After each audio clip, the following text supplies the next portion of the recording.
മഞ്ഞൾ വിരിഞ്ഞ പൂവിൻ്റെ പുതുപുത്തൻ വിശേഷങ്ങളിലേക്ക് എല്ലാവർക്കും സ്വാഗതം.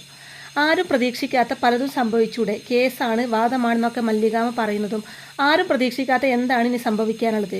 ഒന്നും സംഭവിക്കാനില്ല, ഞങ്ങൾ ഈ കേസ് ക്ലീൻ ആയിട്ട് ജയിക്കും, സ്വത്തിൻ്റെ പകുതി നിനക്ക് നഷ്ടപ്പെടുന്നൊക്കെ പ്രതിഭ പറയുമ്പോൾ ഓഹോ അത് പറയാനാണോ വഴിയിൽ കാത്തു നിന്നതെന്ന് ചോദിക്കുന്നുണ്ട് കേട്ടോ മല്ലികാമ്മ.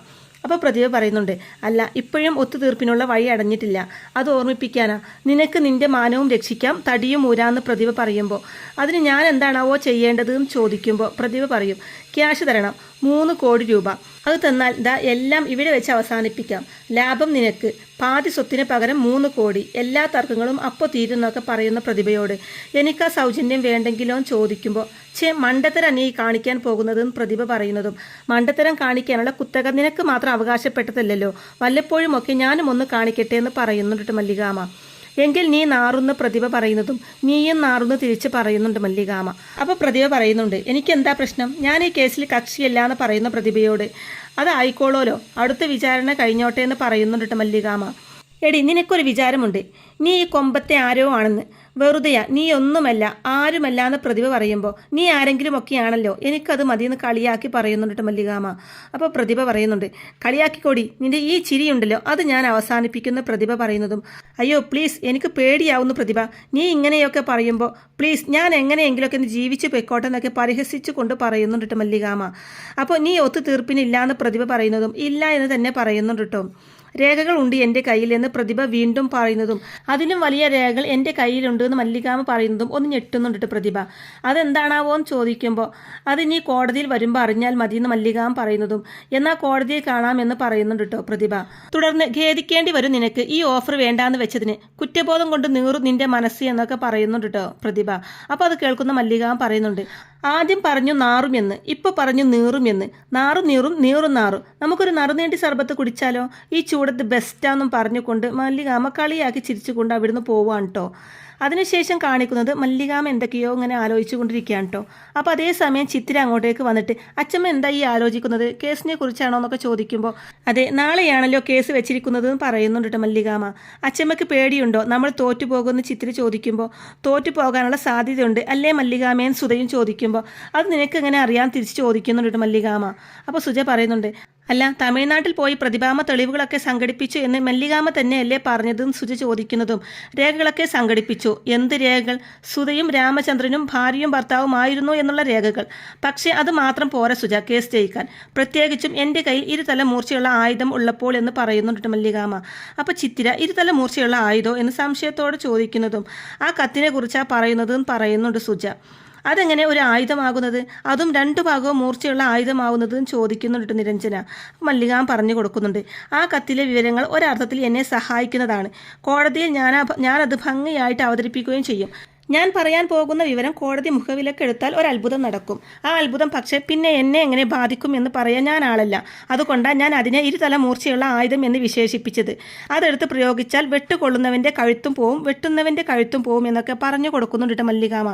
അപ്പോൾ ചിത്തിര പറയുന്നുണ്ട്, അങ്ങനെയൊന്നും സംഭവിക്കില്ല അച്ഛമ്മേ, കേസ് അച്ഛമ്മക്ക് അനുകൂലമായിട്ട് തന്നെ വരും, എനിക്ക് അങ്ങനെയാണ് തോന്നുന്നതെന്ന് പറയുന്നുണ്ട് ചിത്തിര. മല്ലികാമ്മയുടെ ഭാഗത്താണല്ലോ ന്യായം, അത് കാണാതിരിക്കാൻ കോടതിക്ക് പറ്റുമെന്ന് സുജ ചോദിക്കുമ്പോൾ നിങ്ങളുടെയൊക്കെ വിശ്വാസങ്ങളും പ്രാർത്ഥനകളും എന്നെ രക്ഷിക്കട്ടെ എന്ന് പറയുന്നുണ്ട് കേട്ടോ മല്ലികാമ്മ. ന്യായവും അന്യായവും ഒക്കെ കോടതി മുറിയിൽ പ്രസക്തമാകുന്നത് അത് സ്ഥാപിക്കാനോ സ്ഥാപിക്കാതിരിക്കാനോ ഉള്ള തെളിവുകൾ ഉണ്ടാവുമ്പോഴല്ലേ, എൻ്റെ ഭാഗം ന്യായീകരിക്കാൻ പറ്റുന്ന തെളിവ് അതെൻ്റെ കയ്യിലുണ്ട്, അത് നാളെ ഞാൻ കോടതിയിൽ അവതരിപ്പിക്കും, ബാക്കി തീരുമാനം കോടതി എടുക്കട്ടെ എന്ന് പറഞ്ഞിട്ട് മല്ലികാമ്മ എഴുന്നേറ്റ് പോവാണ്ട് ചെയ്യുന്നത്. അതിനുശേഷം കാണിക്കുന്നത് കോടതിയാണ് കേട്ടോ. സുധയുടെ വക്കീൽ എഴുന്നേറ്റ് നിന്നിട്ട് പറയുന്നുണ്ട്, എൻ്റെ കക്ഷിയായ രാമചന്ദ്രനും എതിർകക്ഷിയുടെ ഭർത്താവായിരുന്നു എന്നവർ അവകാശപ്പെടുന്ന പ്രതാപും ഒരാൾ തന്നെയാണോ എന്ന സംശയം കഴിഞ്ഞ വാദത്തിനിടയിലെ എതിർഭാഗം വക്കീൽ ഉന്നയിച്ചിരുന്നു. അതിനിടെ തുടർന്ന് 2 പേരും ഒരാളാണെന്ന് തെളിയിക്കാനുള്ള തെളിവുകൾ ഹാജരാക്കാൻ ബഹുമാനപ്പെട്ട കോടതി ഉത്തരവിടുകയുണ്ടായി. വളരെ കഷ്ടപ്പെട്ട് സംഘടിപ്പിച്ച അത്തരം തെളിവുകൾ കോടതി സമക്ഷം ഹാജരാക്കുന്നു എന്ന് പറഞ്ഞിട്ട് ആ തെളിവുകളൊക്കെ ജഡ്ജിക്ക് കൈമാറുകയാണ് കേട്ടോ വക്കീൽ. എന്നിട്ട് പറയുന്നുണ്ട്, അതിൽ ഫോട്ടോഗ്രാഫുകൾ മാത്രമല്ല രാമചന്ദ്രൻ്റെ ബ്ലഡ് റിസൾട്ട് വരെ വെച്ചിട്ടുണ്ട്, രാമചന്ദ്രൻ്റെയും പ്രതാപിൻ്റെയും ബ്ലഡ് ഗ്രൂപ്പുകൾ ഒന്നായിരുന്നു എന്ന് അതിൽ നിന്നും മനസ്സിലാവും, പ്രതാപ് എന്ന രാമചന്ദ്രൻ മരിച്ചു പോയതിനാൽ മറ്റു ശാസ്ത്രീയ തെളിവുകളിലേക്ക് കടക്കാൻ നിർവാഹമില്ല എന്ന പരിമിതി ബഹുമാനപ്പെട്ട കോടതി കണക്കിലെടുക്കണമെന്ന് താഴ്മയായി അഭ്യർത്ഥിക്കുന്നു എന്നൊക്കെ കോടതിയിൽ പറയുന്നു കേട്ടോ വാദിഭാഗം വക്കീല്. അപ്പോൾ ജഡ്ജി പ്രതിഭാഗത്തിന് എന്താ പറയാനുള്ളതെന്ന് ചോദിക്കുമ്പോൾ മല്ലികാമ്മയുടെ വക്കീൽ പറയുന്നുണ്ട്, വളരെ വിചിത്രമായ കേസാണ് ഇതെന്ന് ആദ്യം മുതലേ എനിക്ക് സംശയമുണ്ടായിരുന്നു. നുണകൾ കൊണ്ട് കെട്ടിപ്പടുത്തുണ്ടാക്കിയ ഒരു കേസാണ് ഇതെന്ന് എനിക്ക് തോന്നിയിരുന്നു. സുധ എന്ന വാദിയുടെ ഭർത്താവായ ആളുടെ മരണമാണല്ലോ ഈ കേസിന്റെ തന്നെ അടിസ്ഥാനം. എൻ്റെ കക്ഷിയുടെ ഭർത്താവായ പ്രതാപ് മരിച്ചുപോയി എന്നുള്ളതിന് എന്താണ് തെളിവ്? വാദിഭാഗം അഭിഭാഷകൻ വാദത്തിനിടയിലൂടെ ചോദിക്കുകയുണ്ടായി. വെള്ളച്ചാട്ടത്തിൽ മരിച്ച പ്രതാപിന്റെ ബോഡി കണ്ടെടുക്കപ്പെടുകയോ എന്നാണ് അദ്ദേഹം ഇവിടെ ചോദിച്ചത്.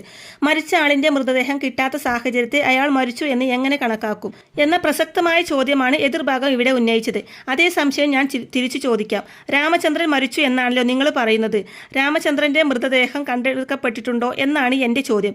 ഇല്ലെന്നാണ് എൻ്റെ അറിവ് എന്നൊക്കെ മല്ലികാമ്മയുടെ വക്കീൽ വാദിക്കുമ്പോൾ സുധയുടെ വക്കീൽ പറയുന്നുണ്ട്, ഇല്ല, രാമചന്ദ്രന്റെ മൃതദേഹം കണ്ടെടുത്തിട്ടില്ല എന്ന് പറയുമ്പോൾ അങ്ങനെയാണെങ്കിൽ ഞാൻ പറയും രാമചന്ദ്രൻ മരിച്ചു എന്ന് കണക്കാക്കാൻ പറ്റില്ല എന്ന്. അയാൾ ജീവിച്ചിരിപ്പുണ്ടെങ്കിലോ എന്ന് മല്ലികാമ്മയുടെ വക്കീൽ പറയുമ്പോൾ പച്ചക്കള്ളം, കേസ് വഴിതിരിച്ചു വിടാനുള്ള തന്ത്രമാണിത്.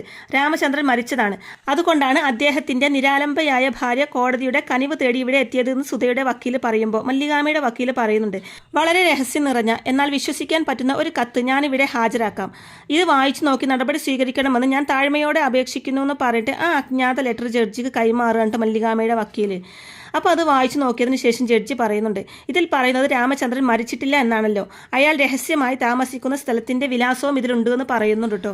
തുടർന്ന് ഈ കത്തിലെ വിവരം സത്യമാണോ എന്ന് അന്വേഷിക്കാൻ പോലീസിനോട് ഉത്തരവിടുകയും ചെയ്യുന്നുണ്ട് കേട്ടോ. രാമചന്ദ്രൻ എന്ന പ്രതാപ് ജീവിച്ചിരിപ്പുണ്ടെങ്കിൽ അയാളെ കോടതിക്ക് മുമ്പാകെ ഹാജരാക്കാനും കോടതി നിർദ്ദേശിക്കുന്നുണ്ട് കേട്ടോ. അതിനുശേഷം കാണിക്കുന്നത് 2 പോലീസുകാർ രാമചന്ദ്രൻ രഹസ്യമായിട്ട് ജീവിക്കുന്ന സ്ഥലത്തെത്തുകയാണ് കേട്ടോ. അപ്പോൾ ഡോറ് തുറന്ന് രാമചന്ദ്രൻ പുറത്തേക്ക് വരുന്നതും അവരോട് ആരാണെന്ന് ചോദിക്കുമ്പോൾ പോലീസുകാരാണെന്ന് അവർ പറയുന്നതും അയാൾ അവിടുന്ന് ഓടി രക്ഷപ്പെടാൻ നോക്കുകയാണ്. പക്ഷേ പോലീസുകാരാണെങ്കിൽ രാമചന്ദ്രനെ പുറകെ ഓടി അയാളെ പിടികൂടുന്നുണ്ട് കേട്ടോ. ശേഷം കസ്റ്റഡിയിലെടുത്ത് കൊണ്ടുപോവാണ്. അതിനുശേഷം സുധയുടെയും പ്രതിഭയുടെയും വക്കീൽ അവരോട് പറയുന്നുണ്ട്, നിങ്ങൾ എന്നെ പറ്റിച്ചു അല്ലേ? ജീവനോടെയുള്ള ഒരാളെ കുറിച്ചാണോ നിങ്ങൾ മരിച്ചു എന്ന് നിങ്ങൾ നുണ പറഞ്ഞത്? നമ്മളത് കോടതിയിൽ അവതരിപ്പിച്ചതുമാണല്ലോ. നല്ല റെപ്യൂട്ടേഷനുള്ള ഒരു വക്കീലാണ് ഞാൻ. കോടതിയെ തെറ്റിദ്ധരിപ്പിച്ച് കേസ് ചെയ്യിക്കേണ്ട യാതൊരു ഗതികേടും എനിക്കില്ല എന്നൊക്കെ പറയുന്നുണ്ട് കേട്ടോ വക്കീല്. അപ്പോൾ പ്രതിഭ പറയുന്നുണ്ട്, എൻ്റെ വക്കീലെ, അങ്ങേര് ജീവിച്ചിരിപ്പുണ്ടെന്ന് ഞങ്ങൾക്കറിയില്ലായിരുന്നു എന്ന് പറയുമ്പോൾ നുണ, നിങ്ങൾക്കറിയാത്ത സത്യം എങ്ങനെയാ മല്ലിക മനസ്സിലാക്കിയത്? മല്ലികയുടെ വക്കീലിന്റെ നിർദ്ദേശപ്രകാരമല്ലേ കോടതി പോലീസിനെ ഉപയോഗിച്ച് അയാളെ കസ്റ്റഡിയിൽ എടുത്തതെന്ന് ചോദിക്കുന്നുണ്ട് കേട്ടോ വക്കീല്. എനിക്കൊരു പിടിയും കിട്ടുന്നില്ല വക്കീലെ എന്ന് പ്രതിഭ പറയുമ്പോൾ സുധ പറയുന്നുണ്ട്, പ്രതിഭ മേഡം പറയുന്നത് പൂർണ്ണമായിട്ട് സത്യ വക്കീലെ. രാധാമണിയുടെ അച്ഛൻ ജീവിച്ചിരിപ്പുണ്ടെന്നുള്ള സത്യം ഞങ്ങൾക്ക് ആർക്കും അറിയില്ലായിരുന്നു എന്ന് സുധയും പറയുമ്പോൾ വക്കീൽ പറയുന്നുണ്ട്, നമ്മൾ കോടതി സ്ഥാപിച്ചു കൊണ്ടുവന്ന സകല വാദങ്ങളും ഇതോടെ പൊളിഞ്ഞില്ലേ? മരിച്ചുപോയ ഭർത്താവിന്റെ ഷെയർ വേണമെന്നായിരുന്നല്ലോ നമ്മുടെ പ്രയർ. ഭർത്താവ് ജീവനോടെ ഇരിക്കുമ്പോൾ പിന്നെ എങ്ങനെ കോടതി ആ ആവശ്യം പരിഗണിക്കും? നമ്മൾ ഈ കേസ് തോറ്റു കഴിഞ്ഞ് പ്രതിഭ എന്നൊക്കെ പറയുന്നുണ്ട് വക്കീല്. അതെങ്ങനെ വക്കീലെ കേസ് തോൽക്കുന്നത്? അങ്ങേരുടെ വരവ് കൊണ്ട് നമുക്ക് കേസ് ഗുണമുണ്ടാവുകയല്ലേ ഉള്ളൂ. അങ്ങേരുടെ മൊഴിക്ക് വലിയ പ്രാധാന്യം ഉണ്ടാവില്ലേ കോടതിയിൽ? പ്രതാപും രാമചന്ദ്രനും 2 അല്ല 1 ആണെന്ന് ഇനി തെളിയിക്കാൻ എളുപ്പമല്ലേ? പണ്ട് എസ്റ്റേറ്റ് വാങ്ങുമ്പോൾ തന്നെയും കൂടെ പണം അതിനുപയോഗിച്ചിട്ടുണ്ടെന്ന് നേരിട്ട് വന്ന് മൊഴി കൊടുക്കാൻ പറ്റുമല്ലോ സുധയുടെ ഭർത്താവിന്. അങ്ങനെ ഒരു മൊഴി കോടതി മുമ്പാകെ കൊടുത്തു കഴിഞ്ഞാൽ അത് നമുക്ക് ഗുണം ചെയ്യില്ലേ എന്നൊക്കെ പ്രതിഭ പറയുമ്പോൾ അത് തീർച്ചയായിട്ടും ഗുണം ചെയ്യും. പക്ഷേ മൊഴി കൊടുക്കാൻ അയാൾ തയ്യാറാവൂ? പറഞ്ഞു കേട്ടിടത്തോളം ഒരു മിസ്റ്റീരിയസ് ക്യാരക്ടറാണ് അയാൾ. 1 അല്ല 2 തവണയാണ് അയാൾ മരിച്ചത്. 2 തവണയും ഒരു പോറല് പോലും ഏൽക്കാതെ അയാൾ തിരിച്ചു വരികയും ചെയ്തു എന്നൊക്കെ പറയുന്നുണ്ട് കേട്ടോ വക്കീല്. അപ്പോൾ സുധ പറയുന്നുണ്ട്, എൻ്റെ മോളുടെ അച്ഛൻ സാറ് പറയുന്നത് പോലെ കോടതിയിൽ പറയൊന്നുമില്ല, അതെനിക്ക് ഉറപ്പാണെന്ന് പറയുമ്പോൾ ഇല്ല സാറേ, പറയും, ഇല്ലെങ്കിൽ പറയിപ്പിക്കും, അതിനല്ലേ ഞാനൊക്കെ ഇവിടെ ഇരിക്കുന്നത്. സാർ ഒന്നുകൊണ്ടും വിഷമിക്കേണ്ട, വീണത് വിധിയായെന്ന് കൂട്ടിയാൽ മതിയെന്ന് പ്രതിഭ പറയുമ്പോൾ ശരി, ഇത്രയും കോംപ്ലിക്കേറ്റഡ് ആയിട്ടുള്ള കേസ് ഈ അടുത്ത കാലത്തൊന്നും ഞാൻ വാദിച്ചിട്ടില്ല എന്ന് പറയുന്നുണ്ട് വക്കീല്. എല്ലാം ശരിയാകും വക്കീലെന്ന് പ്രതിഭ പറയുന്നതും ആയിക്കോട്ടെ, ഇനി കേസ് തോറ്റാലും എന്നെ പറയരുത്, അത്രേ എനിക്ക് പറയാനുള്ളൂ എന്നും പറഞ്ഞിട്ട് വക്കീൽ അവിടുന്ന് പോവാണ് കേട്ടോ. അതിനുശേഷം കാണിക്കുന്നത് സുജ മല്ലികാമ്മയുടെ അടുത്ത് വന്ന്, മല്ലികാമ്മേ, നമുക്കൊന്ന് അവിടം വരെ പോയാലോ? മനുവിൻ്റെ അച്ഛനെ ഒന്ന് കാണണ്ടേ? ഈ കേസ് എന്താണെന്നും എന്തിനാണെന്നൊക്കെ പറയേണ്ടതെന്നൊക്കെ സുജ ചോദിക്കുമ്പോൾ അതിൻ്റെ ഒന്നും ആവശ്യമില്ല, സത്യം എന്താണെന്ന് അദ്ദേഹത്തിന് അറിയാമെന്ന് മല്ലികാമ്മ പറയുന്നതും അതുകൊണ്ടല്ല, ജീവനോടെ തിരിച്ചു വന്ന സ്ഥിതിക്ക് അദ്ദേഹത്തിൻ്റെ മൊഴിക്ക് വലിയ പ്രാധാന്യമുണ്ട്. കോടതിയിൽ നിന്നെങ്ങാനും എസ്റ്റേറ്റ് വാങ്ങിയത് തൻ്റെയും കൂടെ ക്യാഷ് കൊണ്ടാണെന്നെങ്ങാനും പറഞ്ഞാലോ എന്നൊക്കെ സുജ പറയുമ്പോൾ പറഞ്ഞാൽ മാത്രം മതിയോ? തെളിവ് വേണ്ടേ? ഇനി അതല്ല, അങ്ങനെ ഒരു നുണ പറയാനാണ് തീരുമാനമെങ്കിൽ ചെയ്യട്ടെ, എനിക്കൊരു വിരോധവുമില്ല, എല്ലാം ഞാൻ എഴുതി കൊടുത്തേക്കാം, അതും കൊണ്ടുപോയി സുഖമായിട്ട് ജീവിക്കട്ടെ അവരെന്ന് പറയുന്നുണ്ട് മല്ലികാമ്മ. നിങ്ങൾ പരസ്പരം കണ്ടാൽ അങ്ങനെ സംഭവിക്കില്ലെന്നാണ് എനിക്ക് തോന്നുന്നതും സുജ പറയുന്നതും മല്ലിക പറയുന്നുണ്ട്. ഈ കേസിൽ നിർണായകമായ ഒരു മൊഴി രേഖപ്പെടുത്തേണ്ട ആളാണ് അദ്ദേഹം. അദ്ദേഹത്തെ കണ്ടാൽ അത് സ്വാധീനിക്കാൻ വേണ്ടിയാണ് ഞാൻ ചെയ്തത് എന്ന് വ്യാഖ്യാനിക്കാൻ പറ്റും എതിർ കക്ഷിക്ക്. അതുകൊണ്ട് ആ അവസരം ഞാനായിട്ട് ഉണ്ടാക്കി കൊടുക്കണം എന്നാണോ നീ പറയുന്നതെന്ന് ചോദിക്കുന്നുണ്ട് മല്ലികാമ. തുടർന്ന് എനിക്കൊരു സത്യമുണ്ട്, അത് വിട്ട് ഞാൻ ഒരിക്കലും പെരുമാറില്ല എന്ന് കൂടി പറയുന്നുണ്ട് മല്ലികാമ. വേണ്ടെങ്കിൽ വേണ്ട, വരുന്നത് പോലെ വരട്ടെ എന്ന് സുജ പറയുമ്പോൾ, അതെ, എനിക്ക് വിധിച്ചിട്ടുള്ളതാണെങ്കിൽ അതെനിക്ക് വരും, അല്ലെങ്കിൽ എത്ര ശ്രമിച്ചാലും അത് വരത്തില്ല. ഞാൻ ഇപ്പോൾ ചിന്തിക്കുന്നത് ആ കത്തെഴുതിയ ആളെക്കുറിച്ചാണ്. അയാൾ എങ്ങനെ മനസ്സിലാക്കി ഇത്ര കൃത്യമായിട്ട് മനുവിൻ്റെ അച്ഛൻ ജീവിച്ചിരിപ്പുണ്ടെന്ന്? അപ്പോൾ നമുക്കറിയാത്ത ആരോ ഒരാളും കൂടെ ഉണ്ട് അണിയറയിൽ. അതാരാണെന്ന് കണ്ടുപിടിക്കാൻ പറ്റുമോ എന്നറിയില്ല. പക്ഷേ കണ്ടുപിടിക്കുന്നത് നല്ലതാ. നമ്മുടെ ഗുണത്തിന് വേണ്ടിയാണ് അയാളിപ്പോൾ ഇങ്ങനെ ഒരു കത്തെഴുതിയത്. അപ്പോൾ അയാളുടെ കയ്യിൽ വിലപ്പെട്ട പല രഹസ്യങ്ങളും ഉണ്ടാകുമെന്ന് പറയുന്നുണ്ട് മല്ലികാമ. അവർ ശരിക്കും നുരഞ്ഞിട്ടുണ്ട്. ആ സുധയും പാർട്ടിയും മരിച്ചു എന്ന് കരുതിയ ആളാണല്ലോ പെട്ടെന്ന് തിരിച്ചു വന്നത്. ഈ സാഹചര്യം എങ്ങനെ നേരിടുന്ന അവർക്ക് അറിയില്ലെന്ന് തോന്നുന്നു സുജ പറയുന്നതും, ഇതൊന്നും നമ്മുടെ വിഷയമല്ലല്ലോ, അവർ നേരിടുകയോ നേരിടാതിരിക്കുകയോ ചെയ്യട്ടെ. കളി കുറച്ചും കൂടെ സങ്കീർണമാവാൻ പോവുകയാണ്. ഇതുവരെ കണ്ടതല്ല. ഇനി അതെനിക്കും അനുകൂലമാവാം, സുധക്കും അനുകൂലമാവാം. അതിനുള്ള ചാൻസ് മനുവിൻ്റെ അച്ഛൻ തിരിച്ചു വന്നതോടെ 50-50 ആയി. പപ്പാതി എന്ന് പറയുന്നുണ്ട് മല്ലികാമ. അതിനുശേഷം പ്രതിഭയും വക്കീലും കൂടെ പോലീസ് സ്റ്റേഷനിൽ പോയി കോടതിയുടെ പെർമിഷനോട് കൂടെ രാമചന്ദ്രനെ കാണുകയാണ് കേട്ടോ. എന്നെ ഓർമ്മയുണ്ടല്ലോ അല്ലേ എന്ന് പ്രതിഭ ചോദിക്കുന്നതും, ഓർമ്മയുണ്ട്. പഴയ കാര്യങ്ങൾ ഓർമ്മിപ്പിക്കാനും ചോദ്യം ചെയ്യാനും ആണോ ഇപ്പോൾ വന്നതെന്ന് പ്രതിഭ രാമചന്ദ്രൻ ചോദിക്കുന്നതും, അല്ല, കോടതിയിൽ ഒരു കേസ് നടക്കുന്നുണ്ടെന്ന് അറിയാലോ. മല്ലികയുടെ പേരുള്ള എസ്റ്റേറ്റും ബംഗ്ലാവും അതിൻ്റെ പകുതി അവകാശം തനിക്കും കൂടെ വേണമെന്ന് അവകാശപ്പെട്ട് സുധ കോടതിയിൽ കേസ് ഫയൽ ചെയ്തിട്ടുണ്ടെന്ന് പ്രതിഭ പറയുന്നതും രാമചന്ദ്രൻ ഒന്ന് ഞെട്ടുന്നുണ്ട് കേട്ടോ. തുടർന്ന് വക്കീൽ പറയുന്നുണ്ട്, ആ കേസ് ഒരു നിർണായക ഘട്ടത്തിലാണ്. പണ്ട് മല്ലിക ആ എസ്റ്റേറ്റ് വാങ്ങുമ്പോൾ അതിന് ഉപയോഗിച്ച പണത്തിൻ്റെ ഓഹരി രാമചന്ദ്രൻ്റെയും കൂടെയാണെന്ന് ഞങ്ങൾ കോടതിയിൽ പറഞ്ഞിട്ടുണ്ടെന്ന് വക്കീലും. അതങ്ങനെ തന്നെയാണെന്ന് ഏട്ടൻ കോടതിയിൽ മൊഴി കൊടുക്കണം, എങ്കിലേ ആ കേസ് നമ്മൾ ജയിക്കും. സുധക്ക് പകുതി സ്വത്തിൻ്റെ അവകാശം കിട്ടുമെന്നൊക്കെ പ്രതിഭയും വക്കീലും മാറി മാറി പറയുമ്പോൾ, എൻ്റെ ക്യാഷ് കൊണ്ടല്ല മല്ലിക അത് വാങ്ങിയതെന്ന് രാമചന്ദ്രൻ മറുപടി പറയുന്നതും, എൻ്റെ പൊന്നേട്ട, ഇതുപോലുള്ള മണ്ടത്തരങ്ങളൊന്നും കോടതിയിൽ എഴുന്നള്ളിപ്പിക്കല്ലേ. ഒരു കട്ടൻ ചായ പോലും വാങ്ങി കുടിക്കാൻ കാശില്ലാത്ത അവസ്ഥയിലാണ് സുധയും മോളും. രാധാമണിയെ കെട്ടിച്ചയക്കണ്ടേ, സ്വന്തമായിട്ടൊരു വീട് പണിയണ്ടേ, പിന്നെ കടക്കാർ അവർ വട്ടയിട്ട് പറക്കല്ലേ ചുറ്റും. ആ കടം മുഴുവൻ തീർക്കണ്ടേ. അതിനിതല്ലാതെ വേറെ വഴിയില്ലാന്ന് പറഞ്ഞു കൊടുക്കുന്നുണ്ട് പ്രതിഭ. മിസ്റ്റർ രാമചന്ദ്രൻ്റെ മൊഴിക്ക് വളരെ പ്രാധാന്യമുണ്ട്. മല്ലികയ്ക്ക് വേണ്ടി ക്യാഷ് ഒന്നും മുടക്കിയിട്ടില്ലെന്ന് കോടതിയിൽ പറഞ്ഞാൽ കേസ് തള്ളിപ്പോകും. അത് വേണോ വേണ്ടയോ തീരുമാനിക്കേണ്ടത് നിങ്ങളാണ്. കേസ് ജയിക്കാൻ വേണ്ടി ഒരു ചെറിയ നുണ പറയുന്നത് കൊണ്ട് തെറ്റില്ലെന്നാണ് എൻ്റെ അഭിപ്രായം. ആ നുണ കൊണ്ട് ആ സാധു സ്ത്രീക്ക് ഒരു താങ്ങാവുമെങ്കിൽ അതല്ലേ നല്ലത്. ആലോചിക്ക്, എന്നിട്ടൊരു തീരുമാനം എടുക്കുമെന്ന് പറയുന്നുണ്ട് വക്കീല് രാമചന്ദ്രനോടായിട്ട്. ഏട്ടൻ നമുക്ക് അനുകൂലമായിട്ടൊരു മൊഴി തരും വക്കീല്, തരുമെന്ന് ഉറപ്പ് വാങ്ങിയിട്ട് ഞാൻ ഇവിടുന്ന് പോകുമെന്ന് പറയുന്നുണ്ട് പ്രതിഭയും. അപ്പോൾ രാമചന്ദ്രൻ പറയുന്നുണ്ട്, ഇത്രയും കാലത്തിനിടയ്ക്ക് ഒരിക്കൽ പോലും സുധക്കും മോൾക്കും സന്തോഷം കൊടുക്കാൻ എനിക്ക് കഴിഞ്ഞിട്ടില്ല. സ്വത്ത് കിട്ടിയാൽ അതിന് കഴിയുമെങ്കിൽ ഞാനൊരു നുണ പറയാം. മോഷ്ടിക്കാൻ വരെ തയ്യാറായവനാ ഞാൻ. അങ്ങനെയുള്ള ഞാൻ സത്യസന്ധത ചമയുന്നതിൽ വലിയ അർത്ഥമൊന്നുമില്ല. നിങ്ങൾ സമാധാനത്തോടെ പൊയ്ക്കോളൂ. നിങ്ങൾ ആഗ്രഹിച്ച മൊഴി കോടതിയിൽ ഞാൻ പറഞ്ഞിരിക്കുന്ന ഉറപ്പ് കൊടുക്കുന്നുണ്ട് രാമചന്ദ്രൻ. അങ്ങനെ പ്രതിഭയും വക്കീലും സന്തോഷത്തോടെ അവിടുന്ന് പോവുകയാണ് ചെയ്യുന്നത്. അതിനുശേഷം കാണിക്കുന്നത് ചിത്തിര മല്ലികാമയോടായിട്ട് പറയുന്നുണ്ട്, അച്ഛമ്മ, ഈ വന്നിരിക്കുന്ന ആളില്ലേ, അതെൻ്റെ അച്ചാച്ചനാണല്ലോ.